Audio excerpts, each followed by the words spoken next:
Which falls faster? Heavier things or lighter things? In the 4th century BC, the ancient Greek philosopher Aristotle thought that heavier objects fell quicker than lighter ones. This was commonly believed for about 2,000 years, until, in 1592, Galileo decided to put this theory to the test with an experiment. It is said that from the top of the Leaning Tower of Pisa, he dropped 2 cannonballs at the same time, of different masses, one heavy and one light. According to Aristotle, the heavy object should fall faster, and therefore reach the ground first. However, he found that both balls hit the ground at the same time. This showed that, when forces other than gravity are negligible, how quickly something falls is not related to how much mass it has, and that all objects fall towards the Earth with the same acceleration, proving Aristotle's earlier theory wrong. Objects fall towards the Earth and the Moon because of gravity. Gravity is the force that pulls objects towards each other.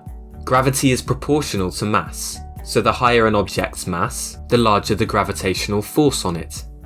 But things that have more mass are harder to accelerate. These two effects exactly cancel to make falling objects have the same acceleration, regardless of mass.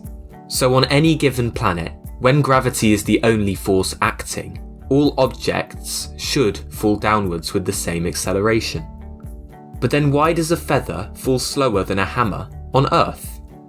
The answer is because of air resistance. There is a thin layer of air on the surface of the Earth, which we use to breathe. This is our atmosphere.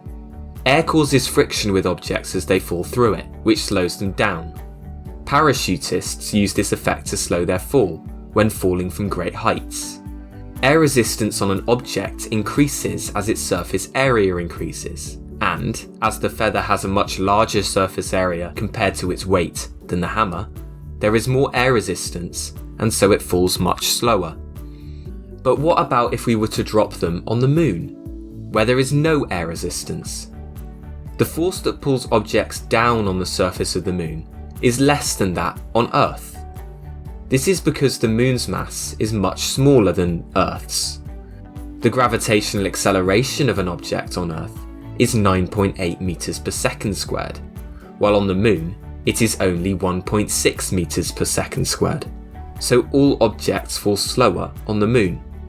The gravitational acceleration of the feather and the hammer caused by the Moon are equal, and because there is no air on the Moon, and so no air resistance, which would slow the feather down more than the hammer, as happens on Earth, they both fall at the same rate, and so hit the ground at the same time. This experiment was actually performed in 1971 on the Moon by David Scott, commander of Apollo 15, showing that they really do hit the ground at the same time, just as Galileo would have predicted more than 400 years ago.